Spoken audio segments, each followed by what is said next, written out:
Pas.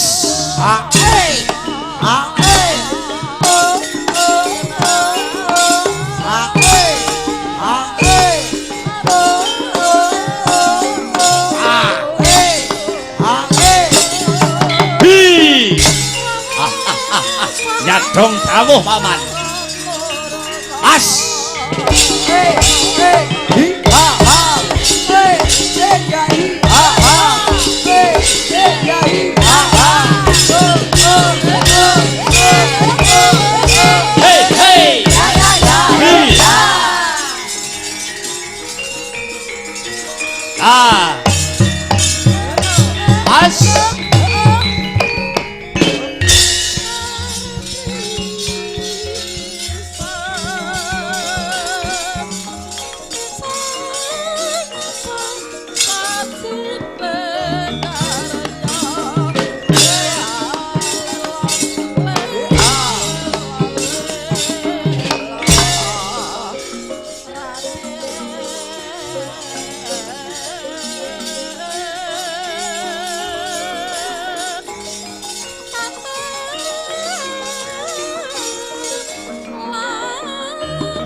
Aglar ning paseban jaba Pindara bengkang samudra obra busananing adya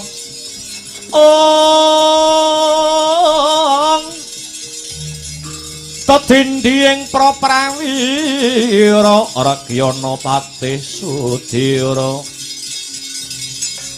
didem kang sami sumewa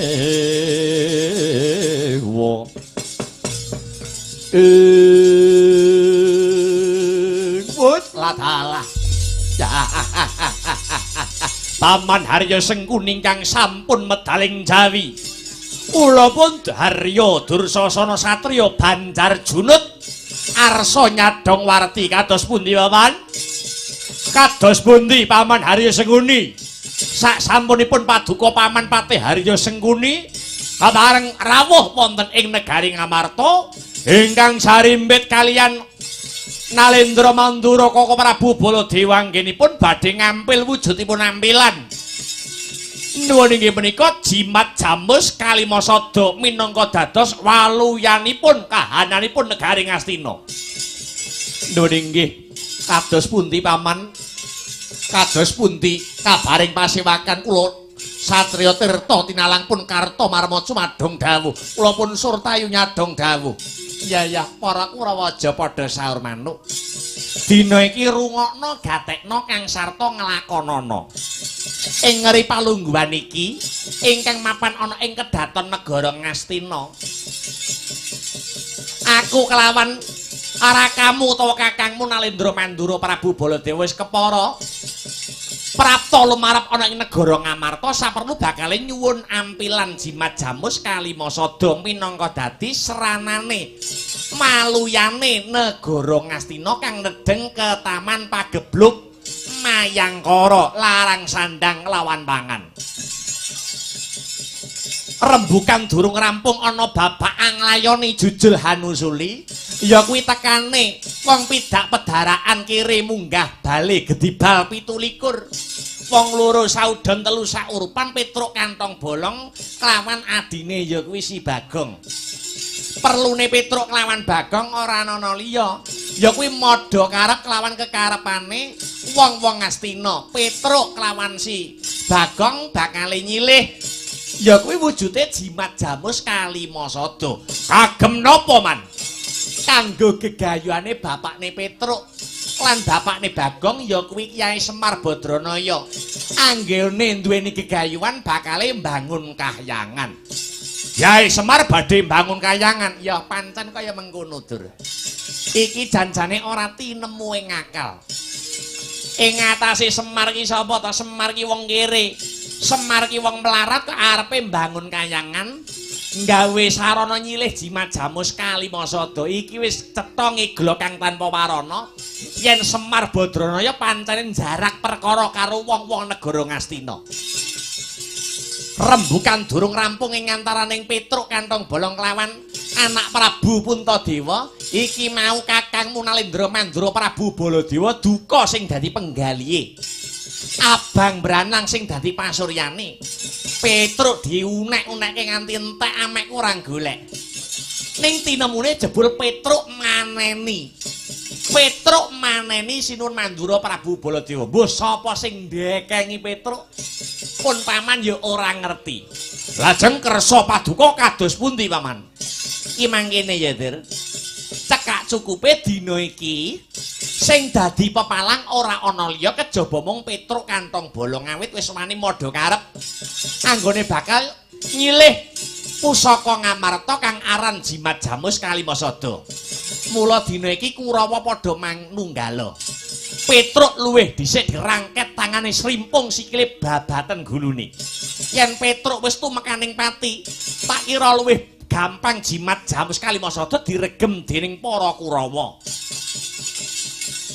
Kang sarta iki mengkup Ngastina bakale antuk pepadang ya kuwi Wanuya Jati, Jati Temah Nirmala, Pagebluk Mayangkara.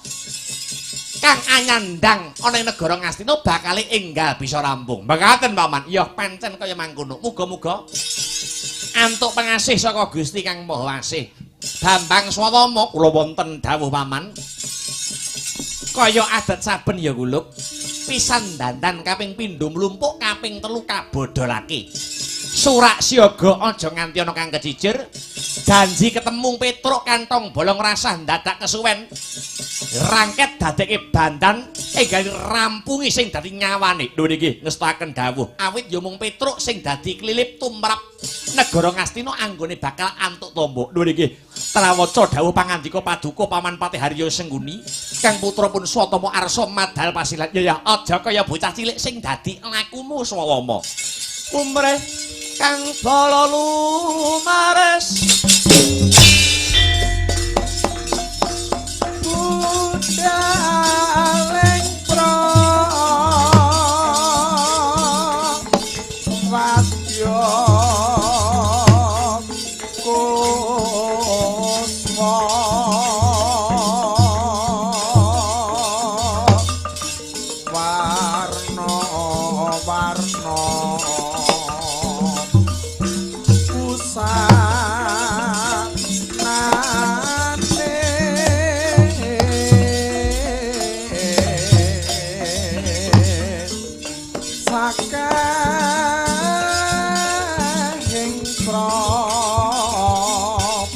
yo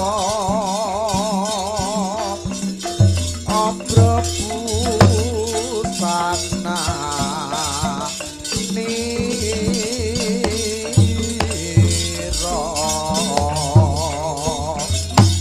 swarane rame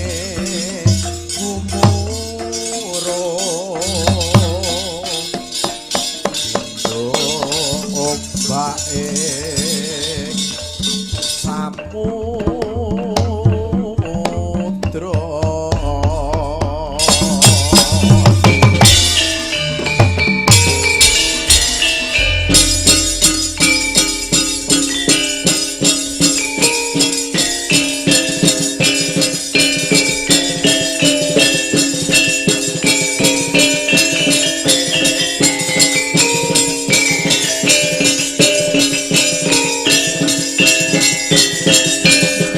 Yo yo yo.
As.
Satrio Banjar Junut Raden Haryo Dursasana.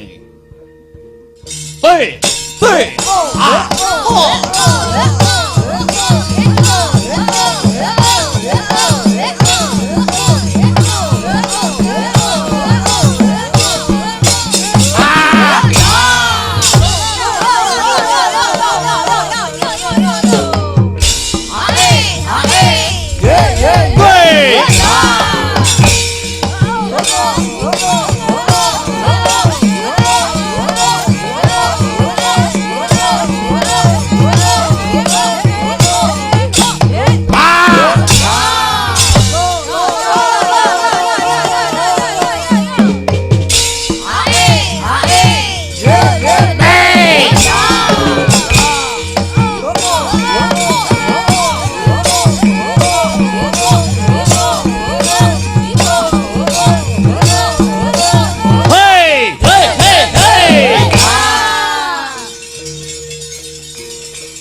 As.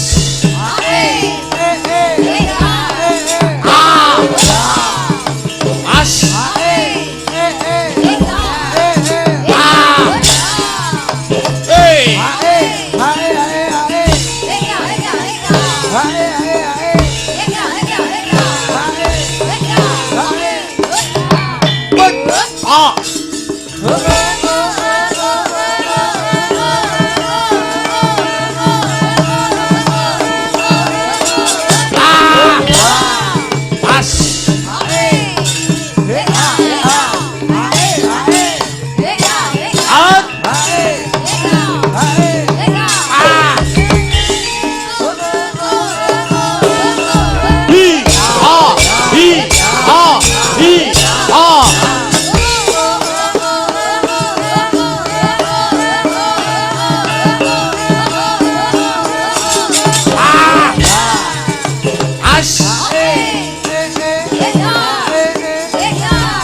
Rido mawur mangawawur-wurahan pangarane ngajurit gong maguru gongso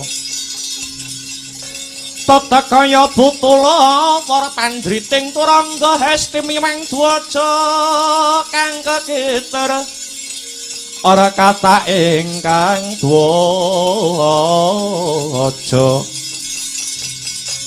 dwaja lelayu sehabit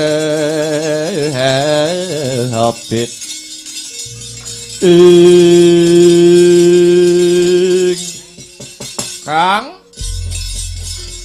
apa Mas sajake kriwikan dadi grojokan gojekan dadi tangisan masalahe kae sawangen ana gendera ku mlebet ing akasa kaya ana gendera warnane abang gambar ndas banas mati ora pangling kae wadyabala saka Ngastina Gong wah elahane iya itu arep nyang ndi barisan Ngastina sing cetha ya genah arep mrene goleki sapa ayo genah goleki aku masalahe apa kok goleki kowe lho piye to ki kae sajake ora narimakake nalika ana Stinggil Negara Ngamarta sinuwun Mandura nalika tak uman-uman satemah kongkonan Kurawa arep ngeroyok aku Gong iki nggo piye iki nggo kira-kira kepiye ya Gong apane lho piye to arep sektiya kaya ngapa yen wong Siji musuh wong pirang-pirang mesti bakale kentekan tenaga, ya ta? Wakasane aku iki mengko sisip sembire luput katuranggane mesti bakale mati. Yen aku mati piye, Gong? Ayo dikubur. Kekne Mudin. Mudine mumpung ning kene. Kowe iki mbok yo menehi solusi ngono lho. Lah nyatane arep piye? Musik kaya ngene iki aku malih kelingan. Kelingan wong Kendali Sada utawa pertapan Kundalini sing jenenge Begawan Anoman. Anoman, ya. Anoman biyen ki nate kandha nyang aku, Truk. Besok yen aku mulya aja kuwatir, aku ora bakal lali karo lelabuhan. Heeh, ya. Saking gedene lelabuhane Petruk marang aku, Truk Seksenana. Sok sawanci-wanci kowe kapengkok ing Pancabaya, aku sing bakal mbelani karo kowe. Engko kepepet-pepete kowe arep dipateni wong pirang-pirang, kowe ora susah nyeluk aku bakale teko dhewe. Sing ngomong ngono kuwi sapa? Anoman. Lah nyatane endi saiki, Truk? Lah ya kuwi. Nek nggur janji akeh tunggale. Neng sing penting kuwi bukti lan nyatane ngerti aku dihapusi Anoman kaya ngene. Wah, biyen jaman cilikane Anoman pas isih dadi munyuk, gecek diase Anoman. Sapa? Anoman. Rumangsane apa? Kamangka Anoman iki wujude pendhita. Anoman kuwi wujude Brahmana madheg pendhita mapan ana ing pertapan Kendali Sada ya ana ing pertapan Kundalini. Sipating pendhita kuwi lati lan Pak Karti kudu nyawiji. Yen iya ya iya, yen kandha ora ya ora. Ngerti Anoman ngono nalika jaman semono. Nalika jaman isih kethek cilik lak gecek diase tenan. Sapa kuwi? Anoman. Mbok dadi menungsa ki mbok aja kakean ngrasani. Becik mulat sarira angrasa wani. Ha nyelok pegel kok. Tanpa lelabuhane Petruk Anoman ora iso sukses kaya saiki. Isane kok nggur nyangkem ae. Jaman semono ku nalika ngerti kaya ngene kahanane jaman sik kethek cilik tak gecek ndas lak deplok cengele tenan. Sapa? Anoman. Yo ya ampun. Urmangsane apa? Ki lho, Petruk arep dikeroyok wong pirang-pirang. Petruk arep dikeroyok para Kurawa. Sembah sungkem pangabekti kula katur Ndara. Ya ya wis tak tampa Bagong. Aduh picek tenan iki. Petruk picek tenan. SPD.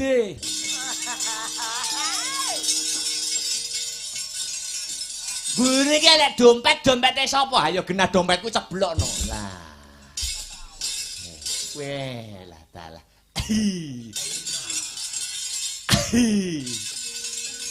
Truk. Dalem. Truk.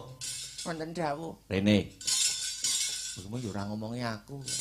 Lah aku wis ngomong kok sembah sungkem bekti kula katur, tak kira nyembah nang aku. Padha kirene sembah-sembahan. Ora ngomongi aku ngene iki. Wonten dawuh, Ndara.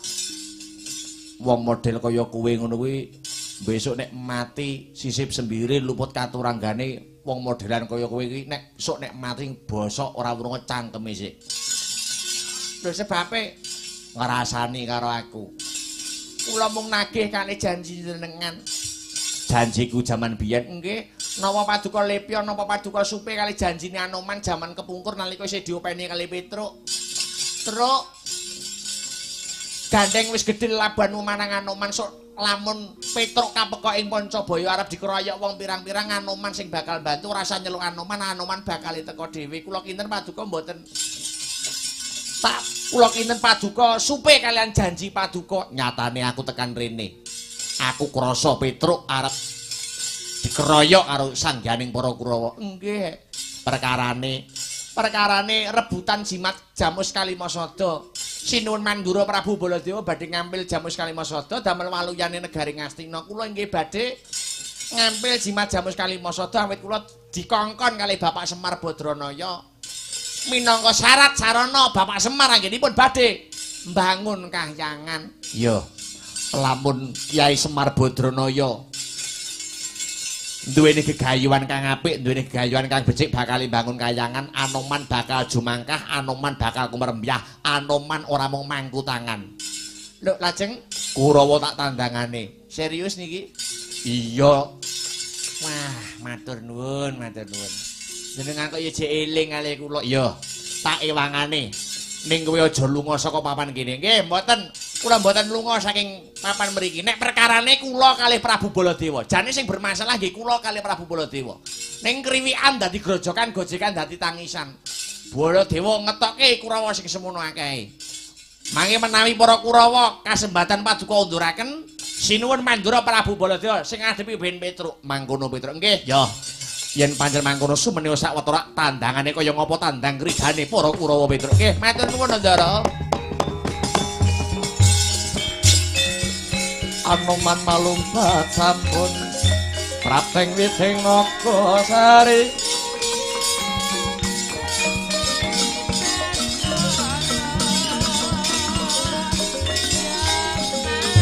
Mulat mangandhap katingal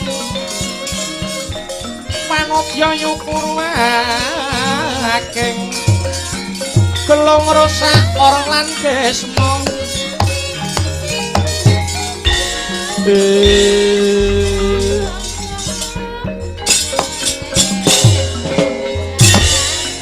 Ayo nonton dong. Ayo.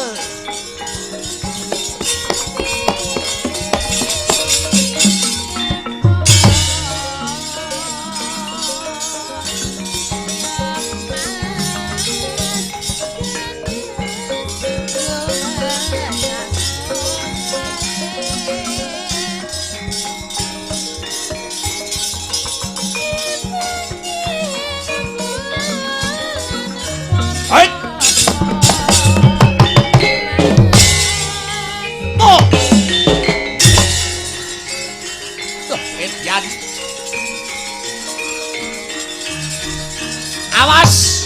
Hi! Hae, hae, ha, ha, hae, hae, ha, ha. Oh! Ya! Oh, oh, he, he, he, ha, he, he, he, ha, hae, hae. Oh! Hoi!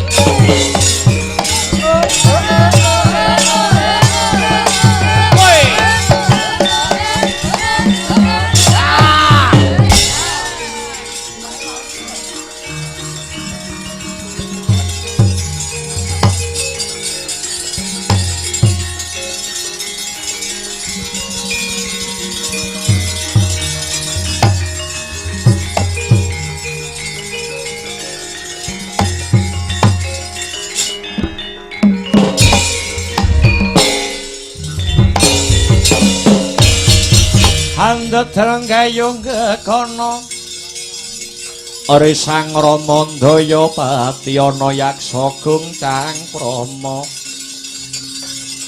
namane wel katak sini jejaki troning wareh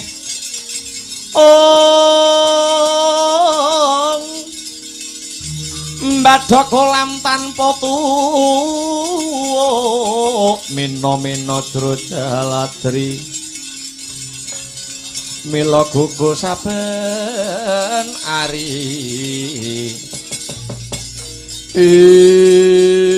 wit ladalah toblas iya jagat iya dewa ya Bathara durung suwe lakuku wis kepapak ana wanara kusika sita tegese kethek ulese putih memplak ora pangling pendhita kendali sada pendhita kundalini kuwi Anoman ya Bambang Aswatama nyimpang ngiwah utawa nengen aku goleki buron laronku ora ana kidang kang sarta penjangan kang lumewat ana dalan kene dudu bangsaning satu kewan lah banjur sing tak goleki Petruk kantong bolong yen wis ketemu arep tak rangket tangane tak srimpung sikil lebokke ana pakunjaran negara Ngastina supaya nampa pidana saka sinuwun Prabu Duryudana kurang ajar. Apa dosa kang sarta kaluputane Petruk kantong bolong nganti arepe bakal nduk gawe pengiwan-ewan. Dosane dikendhong lupute dindit. Madha karep kelawan niate sinuwun Mandura Prabu Baladewa anggone dinuta kelawan sinuwuning Astina. Anggone duwe gegayuhan kepengin nyilih wujude jimat Jamus Kalimasada dikembari kelawan gegayuhane Petruk uga bakale nyilih wujude jimat Jamus Kalimasada kanggo bapake Semar Badranaya anggone duweni gegayuhan bakale mbangun kahyangan ora susah goleki sing ora ana Anoman sing dadi mungsuhmu edan-edanan belani karo Petruk mbok alane belani ya kena-kena wae ora susah melu cering boloten kebo latengen sumingira Hanoman yen isih kepengin dawa sing dari umurmu yen isih kepengin nyawang soroting rembulan kang sarta ngebut legining gula ora bakal bali saka papan kene yen Kurawa durung sumingkir saka negara Ngamarta wani karo Pambang Sawama entek wedine kariwanine bagus lekan golek momongan puk bunuk golek pacangan merangi tata anggrajawu Leno kaprayit nan lair kelawan biatin tebiata tau melengsati gamelak gurone biatangmu sing ngono.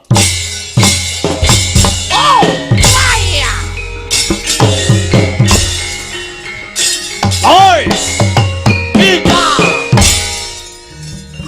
Mike. Hai.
Mati aku.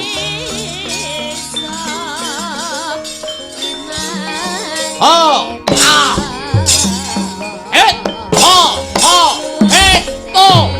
Baya. Oh.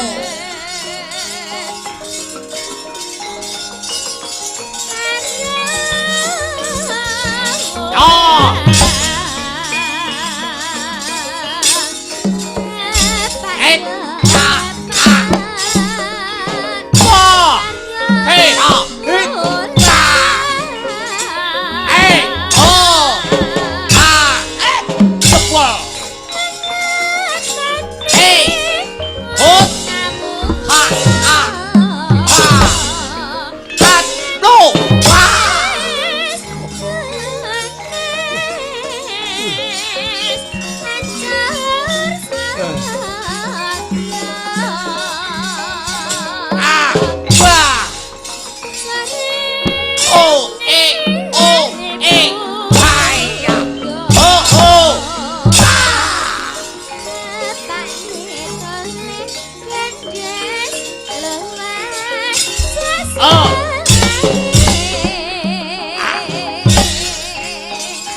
mati aku Anoman.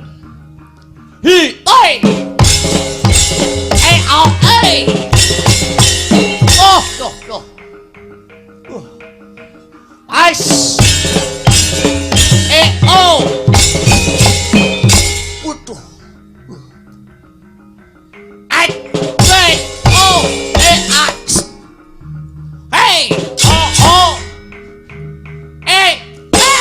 Oh, ayah.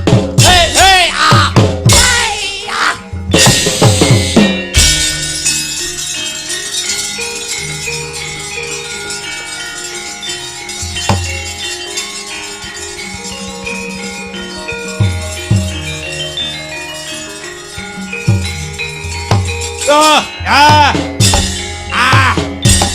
Durung kalah karo wan.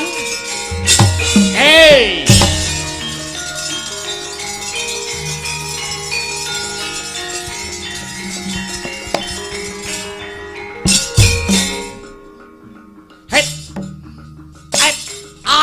Cepot jamu kuwi.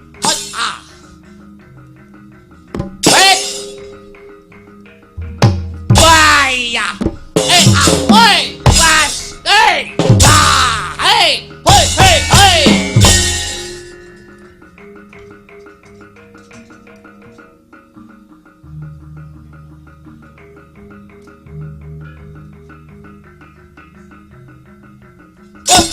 Bahaya.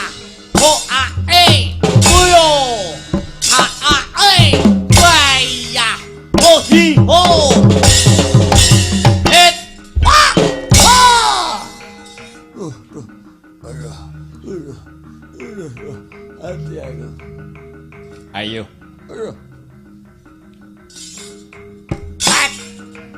Oh. Lo. Bahaya. Hey. Bah.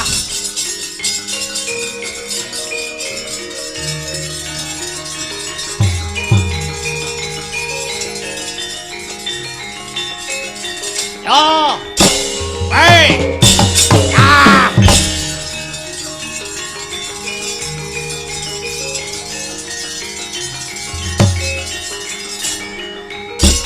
Pupuh goto remuk balungmu cobanen ya. Hi. Mo.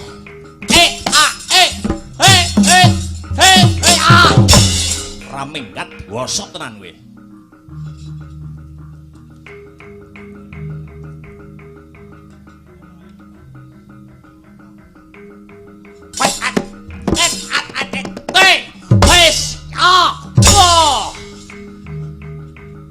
Belah kowe.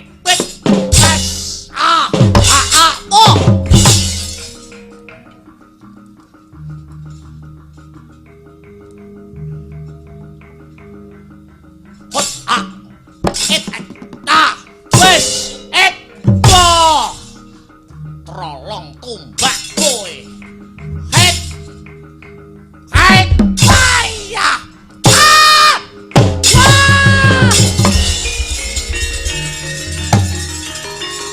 Ayo.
Oh.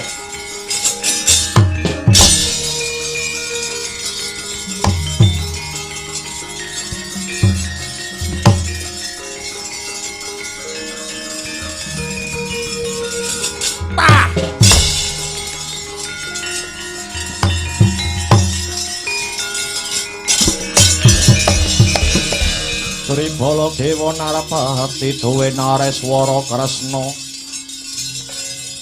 kalangkung ing tresnanira marang Dyah Banon Jinawi ing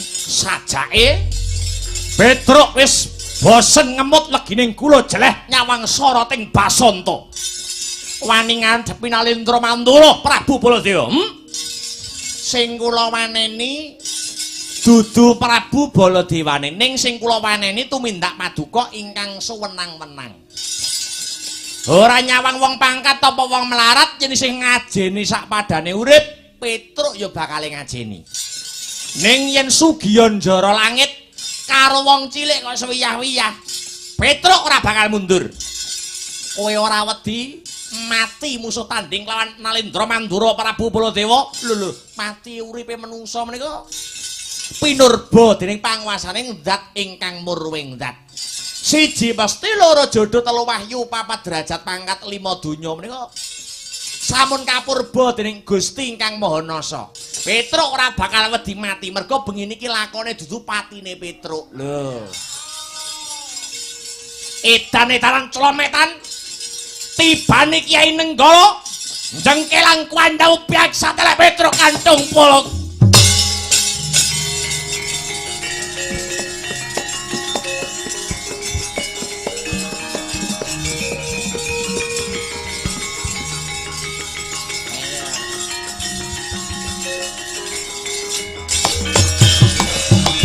ayo sida mateni Petruk ora kok malah bingung karepe dhewe Bajiret iki nenggalaku endi? Mau ketok tak cangking. Alah, genah ceblok ning dalan kuwi. Ora ana nenggala lugara sing bakal ngilang nyawamu Petruk.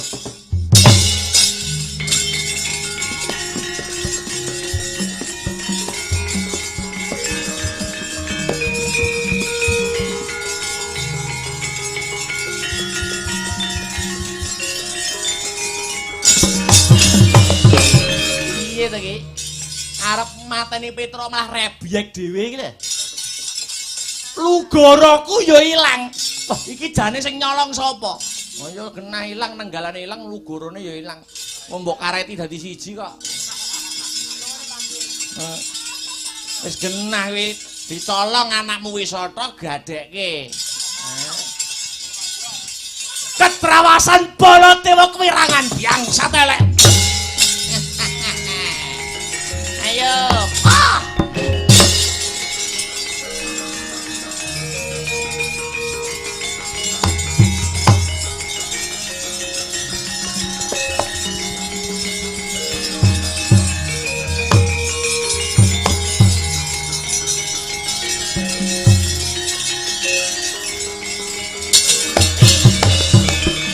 Bima wang kunta kumpul patan gedhe sayang gongkoro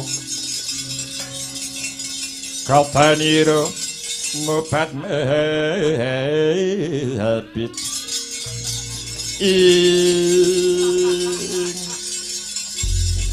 Ndaran jadi panti. Iya Petruk. Lerenono anggonmu padha regecekan karo Koko Prabu Baladewa. Nyuwun pangapunten Ndara. Upami sinuwun Mandura mboten ngawiti Petruk inggih mboten badhe ngladeni kok. Aja padha nyalahke siji lan sijine. Kabeh keputusan babakan sapa kang disilihi. Wujude jimat Jamus Kalimasada bakal diwedharake bendaramu Puntadewa. Nyebar godhong-kara sabar sawetara. Ngestaken dawuh Ndara.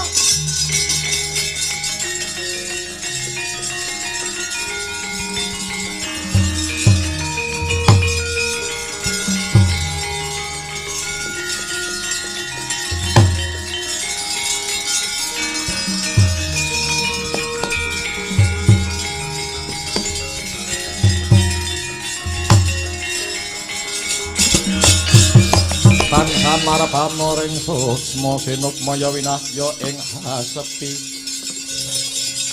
sinimpen telenging kalbu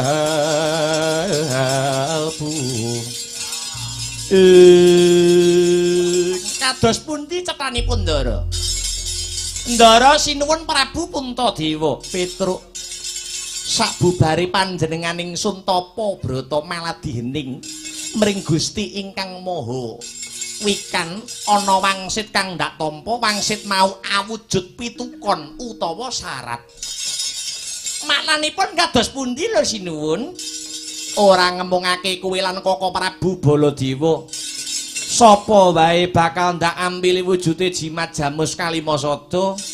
Lamun to bisa mujuti syarat ya kuwi wujude kembang kang aran Sekar Jati Wasesa. Sekar Jati Wasesa kapara nyata. Lho niki menawi makaten kalilan Petruk nyuwun pamit badhe wangsul wonten Karang Kadempel. Sak perlu matur dhateng Kanjeng Rama Semar babagan syarat wujudipun Sekar Jati Wasesa. Kala wau sinuwun ya sing ati-ati lakumu Petruk.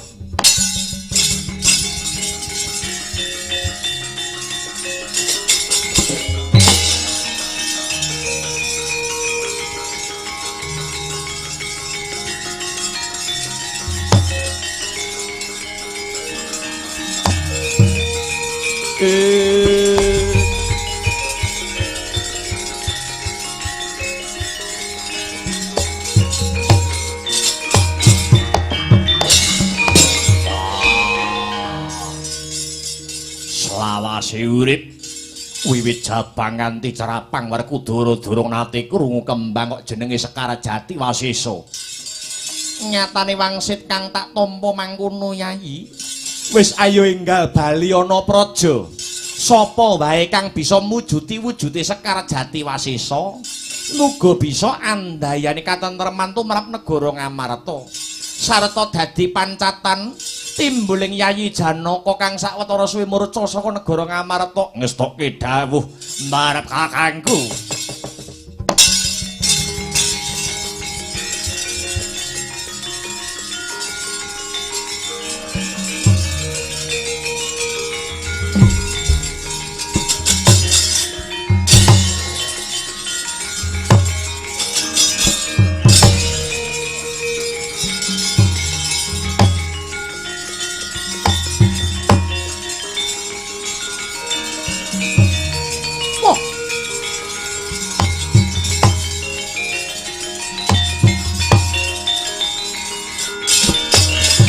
Handang Sri Baladewa nenggalani ora pinusti ngasta mungguing rengganing swantuna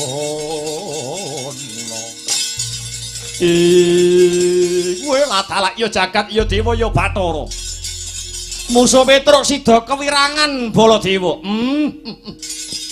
pusakaku Kyai Nenggala lan Nugara isa ilang iki jane kepiye?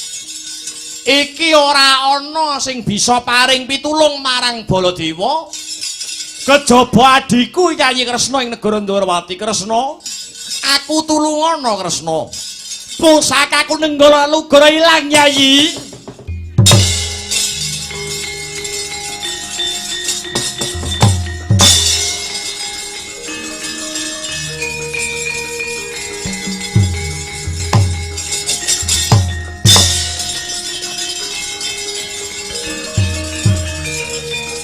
Milang hori